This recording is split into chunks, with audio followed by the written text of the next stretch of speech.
Good morning, ladies and gentlemen. We have a few, I have a few slides prepared, so I hope they will come soon. I'm very happy to be with you this morning. I'm going just to try to discuss with you the present state of our financial system and what can be learned from what is happening and where we hopefully could go with some effort. Thus, to start with, I think it's worth reminding precisely how...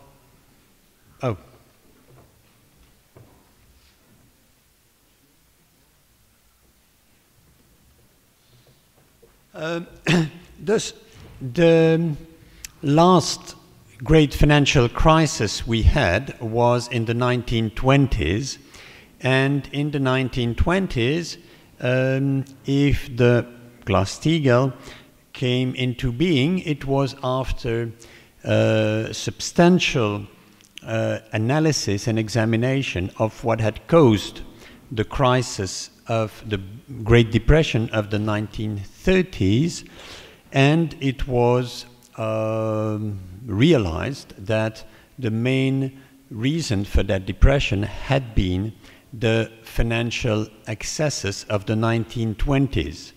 And those financial excesses could really concentrate on, first of all, the weakening of deposit-taking banks, which had been taking too much risk with depositors' money, and secondly, substantial conflicts of interest of the various type of finance companies.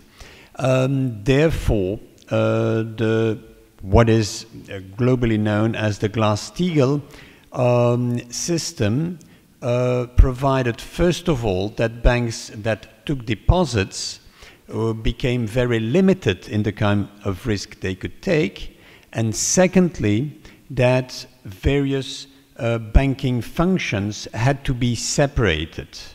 Thus, the so-called investment banks who would advise issuers of securities had to be separated not only from commercial banks, but also from the broking activities. The brokers were advising investors, and also of trust banks which were holding the securities in custody.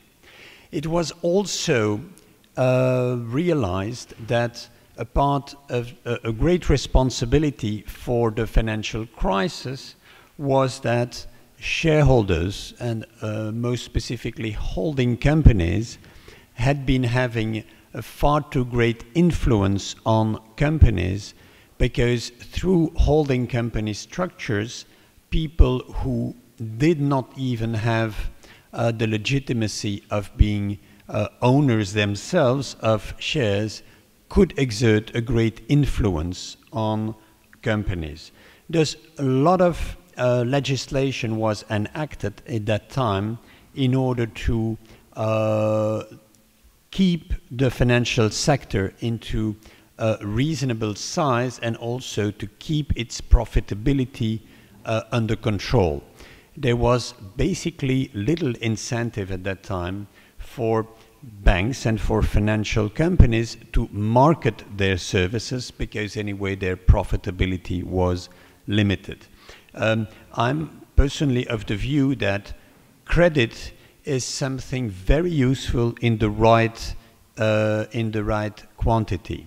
Very much like drugs. Drugs are something that can be very useful in a limited amount. If you overconsume it, it can become very dangerous.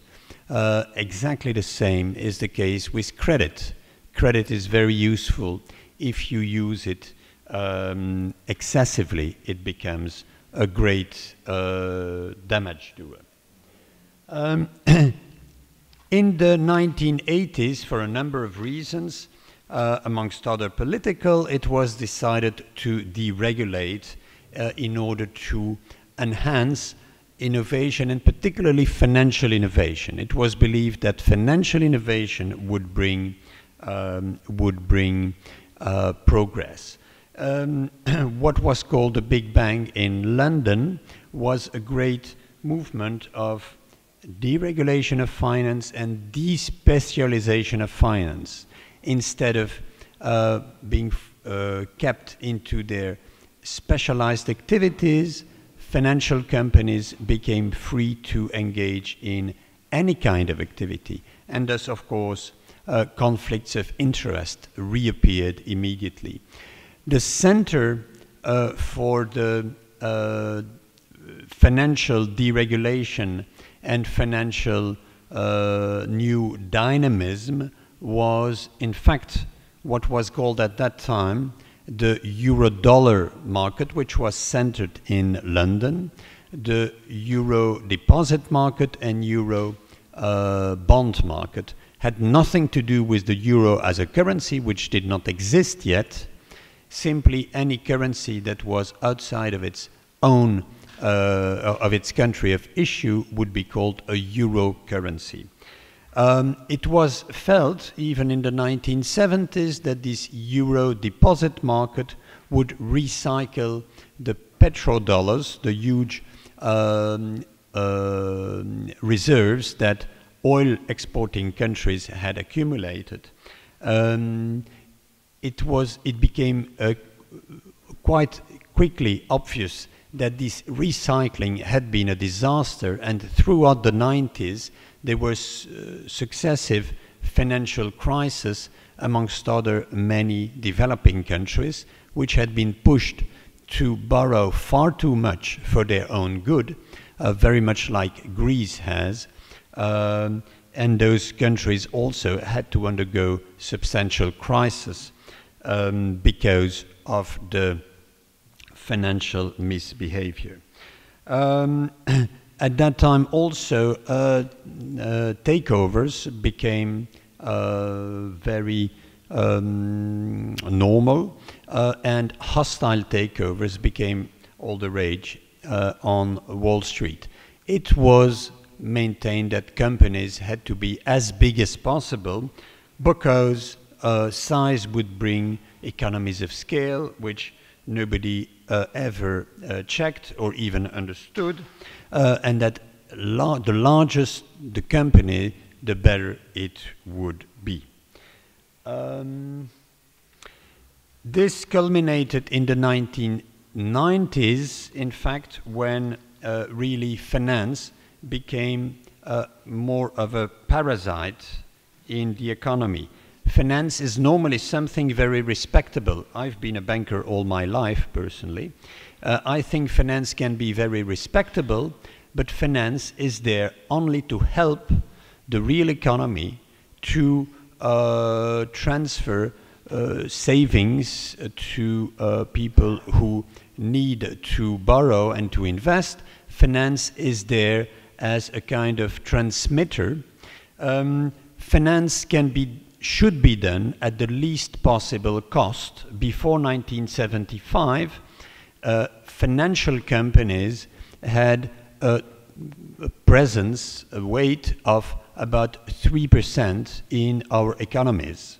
From the beginning of the deregulation in 1975 until 1990, the transaction costs in financial markets had substantially decreased. The commissions that were paid to do a financial transaction had substantially decreased. Thus, at the micro level, it was said deregulation is a great success. The transaction costs are much less. But if you look at the macro level, the earnings, the revenue of financial companies had risen from 3% of the economy to 9% of the economy. And you could not really say that financial services were better, even to the contrary. Volatility had increased, the many banks were not doing their credit selection work anymore. They were contracting that. In fact, they were outsourcing that to rating agencies. They did not apply their own judgment anymore. Thus, the real added value of finance had certainly not improved, but its share in the GNP had been multiplied by 3. During the 90s also, we had to swallow the market efficiency theories, theories like that the financial markets are efficient, and thus that you could leave any kind of allocation to the financial markets because they will do that. They will do that in an efficient way. By the way, even for the father of the liberal economy, Adam Smith, markets, in order to work, need transparency, they need competition, and they also need a sense of ethics. It is probably one of the biggest problems with the liberalized financial markets, that this very important proposal of Adam Smith, that people have a self-interest in being ethical, that is one of the foundation of his reasoning, well, that is proving every day to be false. You don't, certainly in financial markets, it does not pay to be ethical, and it is very profitable to be unethical. And thus, the basic tenet of many people will still tell you, oh, you don't have to regulate too much, oh, you don't have to worry too much about, you know, people who are unethical and who are dishonest, they will be thrown out of the system. Nobody will trust them anymore. This may be true on a personal level. If someone cheats on you, you will not do business with him anymore. But for companies, that is certainly not the case. Companies can be dishonest, they can lie. Well, day after day, people still do business with them. Why? Well, because they are so powerful that they can make propaganda and advertising which will try to and even succeed in convincing you that even if they cheated on someone else, they will not cheat on you. They use their propaganda, the financial, the banking lobby in Europe is known to spend more than $500 million a year only in information, as they say, and propaganda. Thus, companies can do propaganda in order to keep a good image, even though they are unethical and dishonest. And if they are really too dishonest, they change a few people and they say, oh, well, now we have gotten rid of the culprits and we are totally pure and ethical again.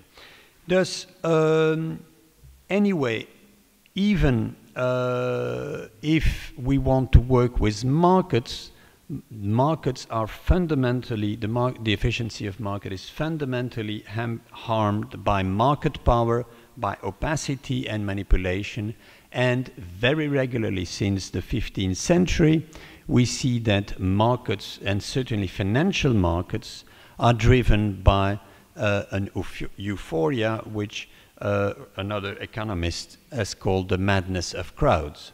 And the financial markets unfortunately tend to encourage that. In the 1990s, all this very much increased, and the financial incentives, amongst other the bonuses which were being paid in the financial sector, increased all that. The fight against the bonuses paid in the financial sector is certainly not a matter of criticizing people who earn too much money, of being jealous of people who earn more money.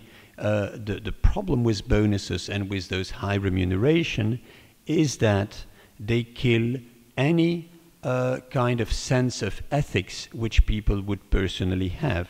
Many people who work in the financial sector are people who by themselves are fundamentally not dishonest people.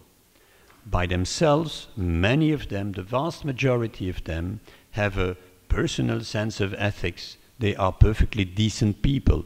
They are being paid bonuses of the kind of level that you can read and hear about in order to induce them to do things without asking themselves whether it is ethical. Thus, it is a kind of bribe which is paid to them so that they would apply the rules by which the system works.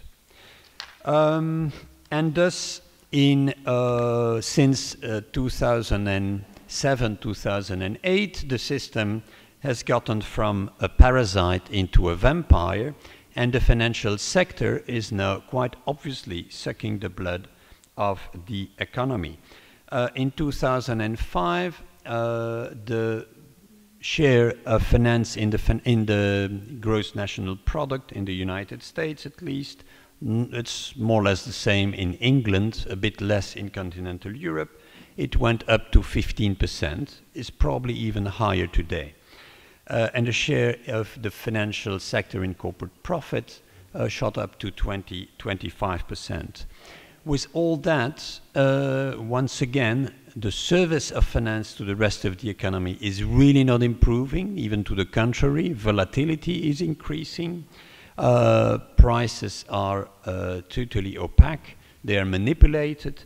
There is insider trading everywhere. And thus the trust which people can put in the system is decreasing rather than increasing.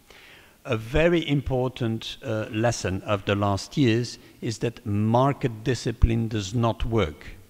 It had been thought that so-called market discipline would make sure that people could not borrow too much for their own good, that banks would be run well because the banks that would not be run correctly would have to disappear. Well, quite obviously, for public finances and for banks at least, the market discipline does not work. The fact that Greece was able to borrow as much as it did is a good example. For those of you who are familiar with the rating agencies in which many people believe, well, 18 months ago, a year and a half ago, the situation of Greece was pretty much the same as it is today, macroeconomically, but Greece enjoyed a AA rating. A AA means just a little bit below the best possible rating you could get. Thus, 18 months ago, Greece was considered to be, by the rating agencies, an excellent borrower. So it could borrow, and it could borrow, of course, too much. This market discipline does not work, certainly not when it is adorned with things like rating agencies. The systemic risk in the system has greatly increased, and also the so-called moral hazard, meaning that if you do anything wrong, you don't have to worry. If you're in a financial company, the state will come and save you.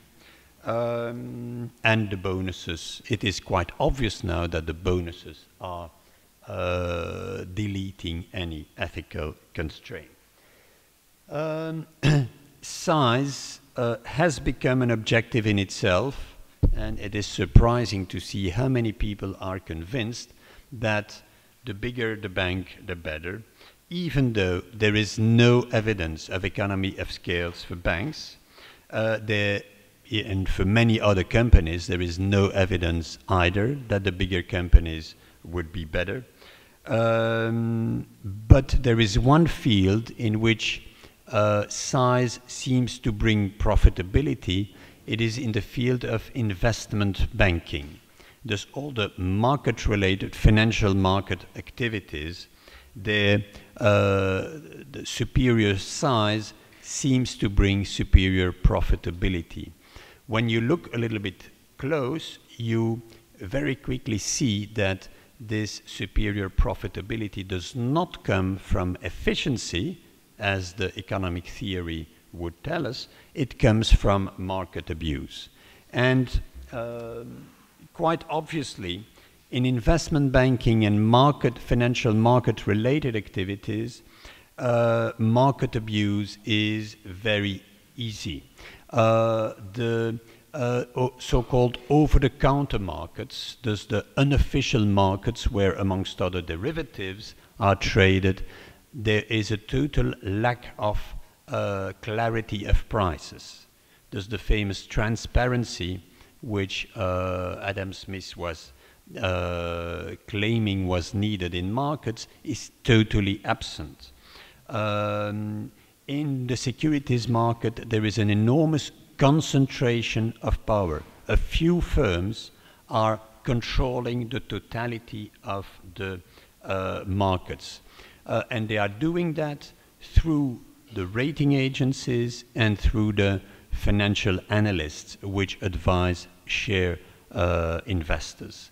Thus, instead of having a market with a multitude of decision makers which are supposed to bring, according to the market efficiency theory, which are supposed to bring good decisions, well, the markets are so concentrated that they are really a caricature of themselves. Mergers and acquisitions have also become an end in itself because they are very profitable activities for investment banks.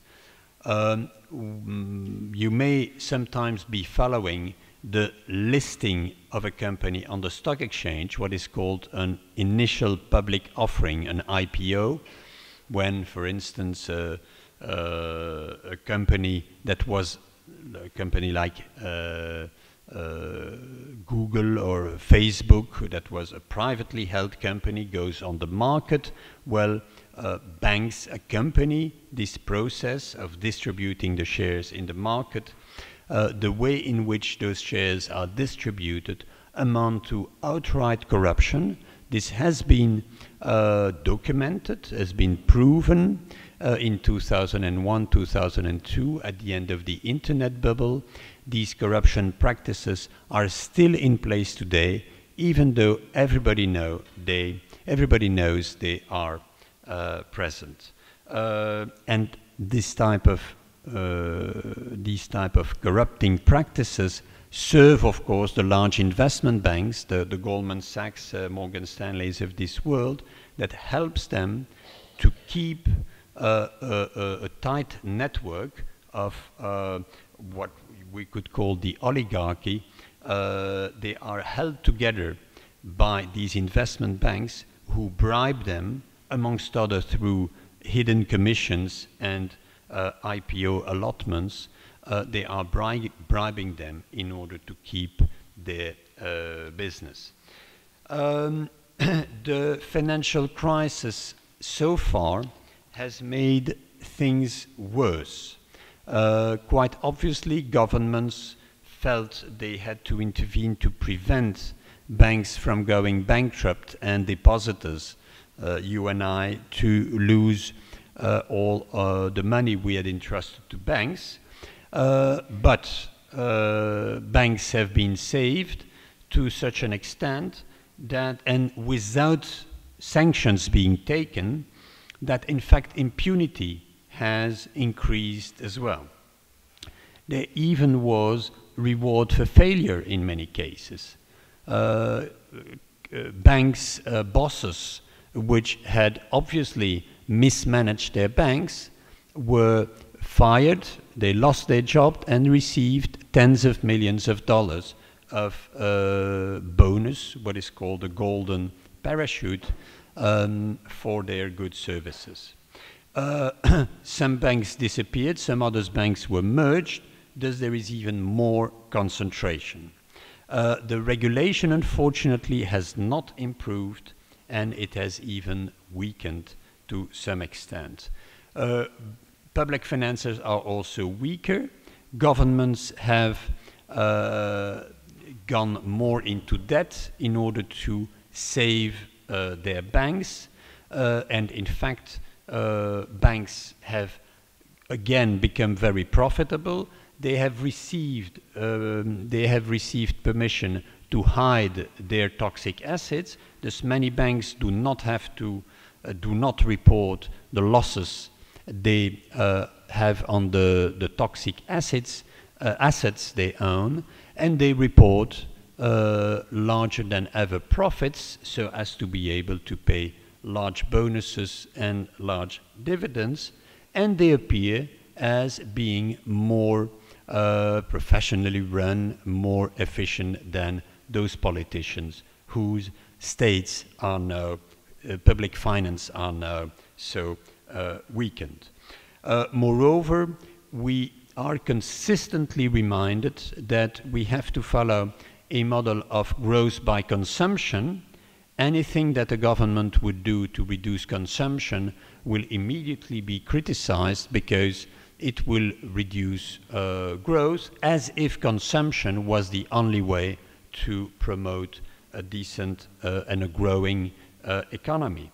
And thus, of course, if you need consumption in order to keep a growing economy, well, the banks appear necessary because they finance consumption.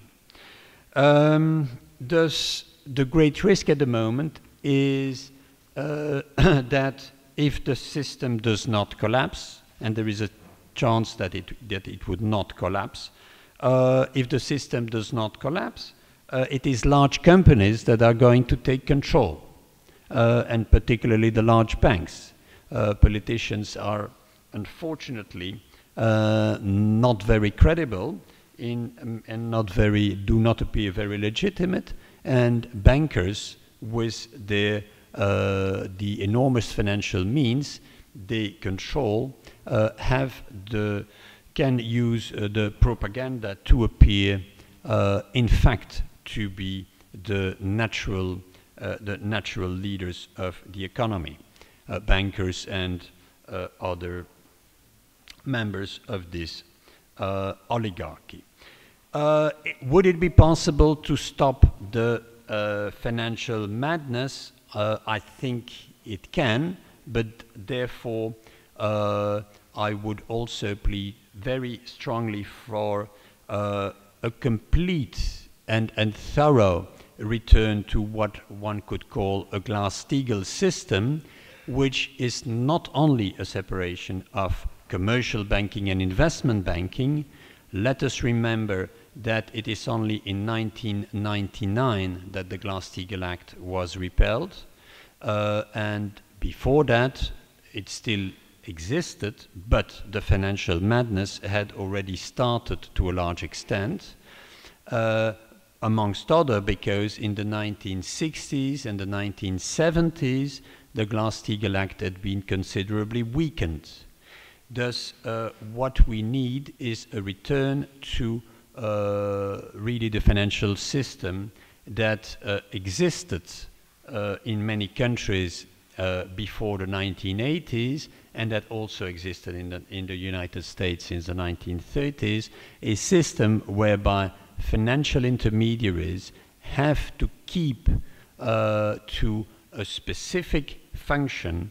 Thus, deposit banks are deposit banks. They take deposits, they make credit, and they have to limit their risks. They should not speculate in any way. Investment banks have to be separated not only from commercial banks, but also from broking activities. If you advise issuers of securities, you should not advise investors in securities. And also the transactions should go into central clearing systems, and certainly the derivatives should become fully transparent, and the price should become totally transparent. Rating agencies should be, the role of rating agencies should be totally limited. It is abnormal that central banks, today central banks, decide whether they will accept some assets, some securities in collateral on the basis of the rating that is published by 3 private companies, those 3 rating agencies. That is totally insane. Central banks have to make their own judgment. Regulators have to make their own judgment. Bonuses also have to be at least taxed and limited. In order to do all that, I think one very important element is that we need a stronger regulation, but we also need a stronger public sector. One of the great problems that is obvious, I think, during this crisis is that the public sector is not enough of an alternative. In Germany, the public banks are sometimes the worst managed and the biggest speculators in some of those toxic securities. Simply having public banks is not the answer. We need to have well-managed public banks. I think we need to have a well-managed public sector, because if so many companies were privatized since the 1980s, it is often because, being in the public sector, they were not really well managed. They did not even have a sense of an objective or a mission. So we need to have a profound reflection, an analysis of what we want to have as a public management of the public sector, and we also need that to have good regulators. If we want to have good regulators, we need to have civil servants of a high caliber. Thus, we absolutely need to invest in good governance, good management of the public sector and of regulators, and then we will be able to offer not only more regulation for the markets, but also to have an alternative to private sector companies that do not perform well, like they wanted to have in the United States for the healthcare system, to have a public option, but then it needs to be legitimate and needs to be credible. Voilà, those were my few remarks, recommendations. You can find also some of this in a paper which you can easily find on my website. Thank you very much.